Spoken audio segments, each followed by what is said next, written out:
अपन यज्ञ कर्म मया सहेव प्रिये वयं कुर्या भामांगयामि तदा तुदीयं ब्रवीति वाक्यं प्रथमं कुमारी। प्रथम वचन में कन्या वर से क्या कहती है? आप कहीं तीर्थ यात्रा पर जाएं, कहीं भ्रमण करने जाएं, पर्यटक स्थल जाएं या विदेशी क्यों ना भ्रमण करने जाएं, मुझे भी अपने साथ लेकर के जाएं। भाई अकेले तो थे जब पहले विवाह नहीं हुआ था, जब मन मर्जी जहाँ चल दिए, मित्रों ने जो बोला हाँ भैया चलो। परंतु अब ऐसा नहीं भैया, विवाह हो गया, अब इनका भी ध्यान रखना है, कहीं भ्रमण करने जाए, पर्यटक स्थल जाए, है ना, गार्डन आर्डन कहीं थोड़ा मनोरंजन हो जाए और साथ में, है ना। और तीर्थ व्रत और कोई आप यज्ञ धार्मिक अनुष्ठान या व्रतों का उद्यापन आदि करते हैं, धार्मिक कार्य करते हैं, तो उसमें मेरी भी सहभागिता हो। क्या हो? सहभागिता। भाई जैसे आप कोई पूजा पाठ या व्रतों का उद्यापन तो साथ में मिलजुल करके दोनों करें, सहभागिता हो। और जिस प्रकार मैं आज आपके वामंग आने जा रही हूँ, उस दिन भी मुझे आपके वामंग स्थान मिले, यह आपको स्वीकार है? तो मैं आपके वामंग आने को तैयार हूँ। बोलो स्वीकार है? हाँ। दूसरा वचन कहती कन्या, पूज्यो सवयो पितरो ममा पिता थेष भक्त निज कर्म कुर्या वामांगयामि तदा तुदीयं ब्रवीति वाक्यम कन्या द्वितीये। दूसरे वचन में कन्या कहती है आप पितरों का हव करें। भाई पितृपक्ष आते हैं ना, थोड़ा उनके बड़ों के निमित्त थोड़ा दान पुण्य करें, उनका होम धूप भी कर लें थोड़ा, वो है ना, पितरों के लिए हव करें। पूज्यो सव पितरो ममापि तथेष भक्त निज कर्मा। और पितरों का कव्य करें, अपने बड़े बूढ़े उनकी सेवा करें और थोड़ा दान पुण्य करें। और पूज्यो पितरों ममापि तथेष भक्त निज कर्मा। और आप अच्छे धार्मिक कार्य कर, धार्मिक अनुष्ठान कर, ईश्वर को मानते रहे, ईश्वर में आस्था रख करके ईश्वर को मानते रहे, तो मैं आपके वामांग आने को तैयार हूँ। बोलो स्वीकार है? हाँ। तीसरा वचन कन्या कहती है कि जीवनम अवस्थात्रे मम पालनाम कुर्यात् वामांगयामि तदा तुदीयं ब्रवीति वाक्यम कन्या तृतीये। तीसरे वचन में कन्या वर से कहती है कि आपको मेरा जीवन, देखो क्या कन्या कह रही है कि देखो जातक के भाई मनुष्य जीवन में मरणों जन्म से मरणोपरांत तक अनेक अवस्थाएं आती हैं, जैसे बाल्यावस्था, भैया इसमें थोड़ा घी मंगाओ, बाल अवस्था आती है नहीं, बाल अवस्था, किशोर अवस्था, युवावस्था, जैसे आज आप दोनों युवा हैं, तो विवाह की क्या है उचित अवस्था? क्या है?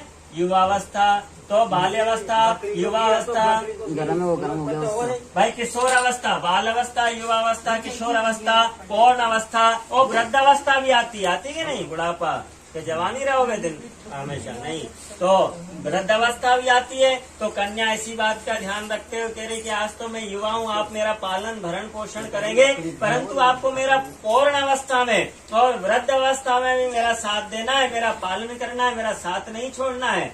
आपको ये स्वीकार है तो मैं आपके वामंग आने को तैयार हूँ। बोलो जीवन भर साथ निभाओगे? हाँ ठीक है।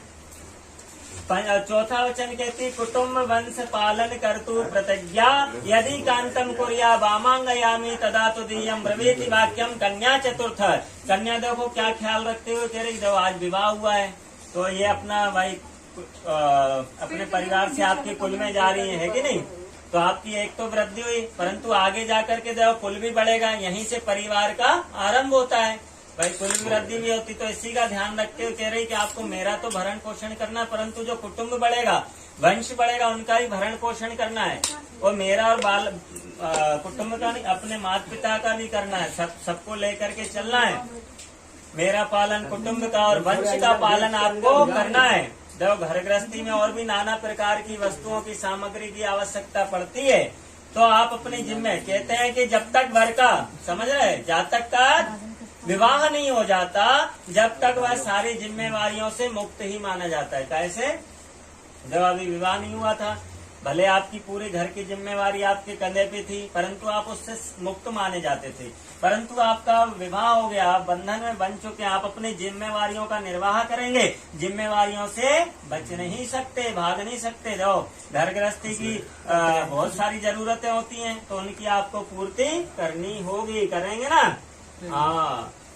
और प्रेम से रहना है, ठीक है, स्वीकार है? हाँ। चतुर्थ पंचम वचन कन्या कहती सौ सदाय कार्य व्यवहार कर्मणे वये ममापि मंत्र यथा वामांगयामि तदा तुदीयं बूचे वचः पंच मंत्र कन्या। पांचवें वचन में कन्या वर से कहती है कि आप किसी भी प्रकार का कार्य करें, किसी प्रकार का लेन देन करें, भाई पहले तो दे दिया ले लिया, किसी प्रकार का धन दे रहे हैं ले रहे हैं, स्वर्ण रजत आभूषण बेच रहे हैं या खरीद रहे हैं, भूमि भवन फ्लैट प्लाट इत्यादि या गाड़ी घोड़े ले रहे हैं या बेच रहे हैं, तो उसमें मेरी भी सलाह अवश्य कर लें। वो धन भी आपका है, करना भी आपको, परंतु सलाह ले लेंगे तो उनका भी मन प्रसन्न हो जाएगा। स्वामी सलाह लेकर के कार्य करते हैं। और दूसरी बात, एक से भले दो, भाई आपकी सलाह और इनका थोड़ा आप सलाह ले लेंगे तो और अच्छा कार्य हो जाएगा, है ना। सलाह लेने से क्या रहता है, कई बार हमें उस वस्तु की आवश्यकता भी नहीं रहती लेने की देने की, परंतु हम कर देते हैं, है ना। वो पत्नी को पसंद नहीं आया, अब वो नाराज हुई, भाई खिटपिट होने लगी, आपने पूछा नहीं, ये वस्तु की आवश्यकता नहीं थी, आप लेके आ गए, अरे आपने बेची क्यों, उसको बेचना। तो सलाह करके कार्य करना है आप कोई भी, कि हम ये वस्तु ले रहे हैं, प्लाट ले रहे हैं, फ्लैट ले रहे हैं, गाड़ी घोड़ा ले रहे हैं, बेच रहे हैं, सब सलाह करके कार्य करना है, ठीक है। 100 सदय कार्य व्यवहार कर्मणे व्यय ममापी, है ना। किसको धन दे रहे हैं ले रहे हैं, सदैव मुझसे सलाह कर लें। जब धन भी आपका हर चीज है, सलाह करने में क्या जाता है, वो तो स्वीकृति दे ही देंगी, मना करेंगी क्या।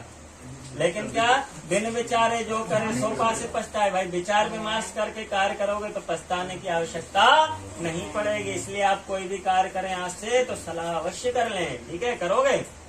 हाँ, तो 100 सदा कार्य व्यवहार कर्मणे वय ममापि मंत्रेता भामांग, तो मैं आपके भामांग आने को तैयार हूँ। बोलो स्वीकार है, स्वीकार है। छठा वचन कन्या कहती है छठा वचन कहती है, समिदे सखीना दयुतम नवा दुर्वैसन भंजश्चेत न मेपमानम समिदे सखीना दयुतम नवा, न मेपमानम समिदे सखीना दयुतम नवा दुर्वैसन भंजश्चे भामांगयामी तदा तुदीयम ब्रवीति वाक्यम कन्या च षष्ठम। षष्ठम वचन में कन्या वर्षे कहती है, कन्या क्या कहती है, आप दुर्वैसन से दूर रहेंगे। न मेपमानम समिदे सकीना, देखो मैं आपके घर पे आ रही हूँ, है ना, कहना मतलब कन्या आ रही ना। अब घर गृहस्थी की बहुत से काम रहते हैं, कई बार आपने कुछ बोला कि ये कार्य कर देना, हो सकता है इनको विलम्ब हो जाए, कई बार दूसरे कार्यों में उलझी रहती हैं तो भाई ध्यान उतर जाए, या कोई त्रुटि हो जाए किसी कार्य में, गलती हो जाए कुछ, तो आप जहाँ मैं अपनी सखियों की समूह में हूँ, समझ गई, या वहाँ कोई अन्य उपस्थित हो, जैसे कि भाई घर की महिलाएं उपस्थित हो, सबके सामने अब इन्हें गलती कर दी, हमने आके डांट दिया, है ना, भला बुरा कह दिया, ऐसा नहीं करना है। कभी कोई गलती हो जाए कह रहे हैं तो मुझे आपका पूर्णता अधिकार है मुझे दंड देने का, है कि नहीं, पूर्णता अधिकार है, परंतु कब, जब वहाँ पर कोई उपस्थित ना हो। तो अच्छी बात है भाई, सबके सामने डांटेंगे कुछ करेंगे तो उन्हें बुरा लगेगा, अकेले में डांट भी देंगे समझा देंगे तो अपनी गलती को स्वीकार भी करेंगी और आगे जाकर के गलती नहीं करेंगे, है कि नहीं।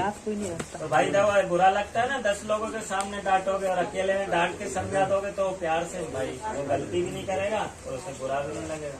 तो वो जब मेरी सखियां या कोई वहाँ उपस्थित हो तो मुझे दंड न दिया जाए, है ना, डांटा नहीं जाए। दूसरा क्या कहते हैं, दुर्व्यसन भंजश्चेत, भाई दुर्व्यसन जैसे भाई मांस मदिरा जुआ शराब इत्यादि ये दुर्व्यसन है, जो मनुष्य का तन को भी हानि करती, धन को भी और मन की भी हानि होती है हर चीज की। तो इन दुर्व्यसन से, गलत चीजों से आपको दूर रहना पड़ेगा, ठीक है, समझ रहे हैं ना। दुर्व्यसन जो रहते हैं ना मनुष्य के लिए हानिकारक, मांस मदिरा इत्यादि जुआ शराब जो भी, तो इन दुर्व्यसन से भी आपको दूर रहना पड़ेगा। बोलो स्वीकार है, स्वीकार है। सप्तम वचन कहती है, 7वां वचन कन्या कहती है, न मेपमानम समिदे सखीना परिस्त्रियम। 7वां वचन क्या कह रही है, परिस्त्रियम मार्त समाम समीक्ष स्नेहम सदा चेन्मयी कांत कुर्या भामांगयामी तदा तुदीयम ब्रवीति वाक्यम कन्या च सप्तम।